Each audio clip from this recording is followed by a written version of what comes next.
اب نواز شریف صاحب اور مولانا فضل الرحمان صاحب یہ دونوں اس نتیجے پہ پہنچے ہیں کہ پیپلز پارٹی کو سائیڈ پہ کیا جائے، کیونکہ وہ ہمیں فریب میں رکھے ہوئے ہے. انہوں نے نہ آگے بڑھنا ہے اور نہ ہی ہمیں آگے بڑھنے دینا ہے. مولانا فضل الرحمان صاحب اور نواز شریف صاحب کی فون پہ بات بھی ہوئی اور پھر معاملات کو آگے بڑھانے کا سوچا گیا. آپ کے پاس فضل الرحمان صاحب کی ہوئی بات، آپ کے پاس کیا اطلاعات ہیں؟ نہیں مطلب ان کا ایک لوز سا الائنس بنایا تھا کسی کے کہنے پر، وہ رزلٹ کچھ نہیں آیا. نہ یہ پبلک اوپینین ہموار کر سکے ہیں، نہ حمایت حاصل کر سکے ہیں، نہ لوگوں نے ان کو گھاس ڈالی ہے. تو اب یہ ناکامی اور شکست جو ہے اس کا کوئی اس پر ڈال رہا ہے، کوئی اس پر ڈال رہا ہے، کوئی مطلب گھروں گھر گوایا تو باہر پڑوا کھوایا. فضل الرحمان نے تو اپنی ساری پارٹی جو ہے تتر بتر کر لی ہے، اور اتنے سنگین الزامات لگے ہیں ان پر جو ساری زندگی میں نہیں لگے تھے. پارٹی کے اندر کے لوگوں نے آج لگائے ہیں.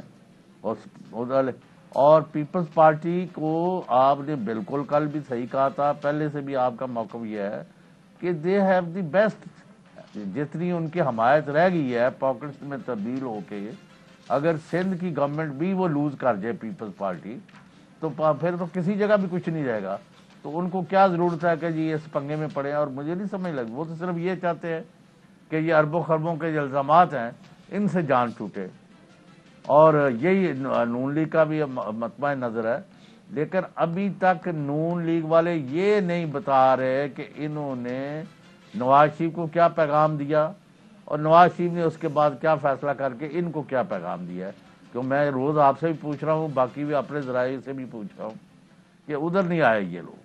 ایک اور خبر ہے چودھری صاحب، وہ یہ ہے جی کہ مولانا فضل الرحمان صاحب بھی آئندہ چند ہفتوں میں نیوٹرلائز ہو جائیں گے. مولانا فضل الرحمان صاحب بھی آئندہ چند ہفتوں میں نیوٹرلائز ہو جائیں گے.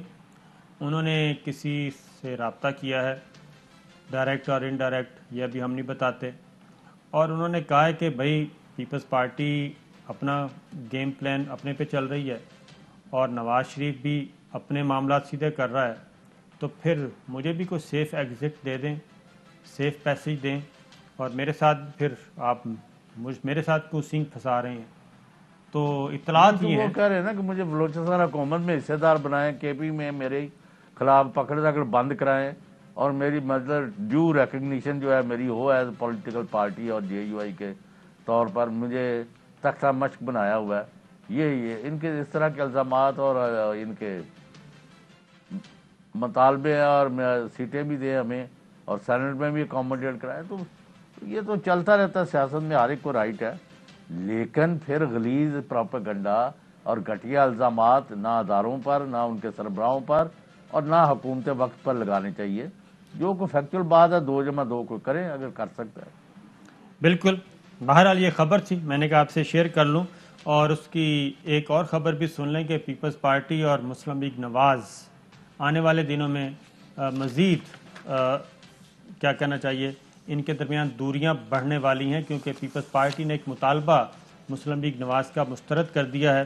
پیپلز پارٹی ہر صورت میں پارلیمنٹ کو، قومی اسمبلی ہو یا سینٹ یا صوبائی اسمبلی، وہاں پہ وہ ورکنگ ریلیشن شپ رکھنا چاہ رہی ہے گورنمنٹ کے ساتھ. اور کل اسی بات پہ پھڈا ہوا کہ اسپیکر قومی اسمبلی کے ساتھ پیپلز پارٹی کے ارکان نے بزنس ایڈوائزری کمیٹی کے اجلاس میں سولو فلائٹ کے طور پہ شرکت کیوں کی. اور اس بات پہ پیپلز پارٹی نے کہا ہم وہ آئندہ بھی کریں گے. اور اگلے اجلاس میں انہوں نے کہا نواز لیگ کو کہ ہم آپ کو بھی لے کے جائیں گے، جے یو آئی جانا چاہے تو وہ بھی جائے، لیکن بالکل ورکنگ ریلیشن شپ ختم نہیں کرنی. اس بات پہ بھی جھگڑا چل رہا ہے. Fly with PIA and save gold. Register now. Scan QR code and register yourself to get gold and loyalty benefits. Powered by ARY Sahulat Wallet.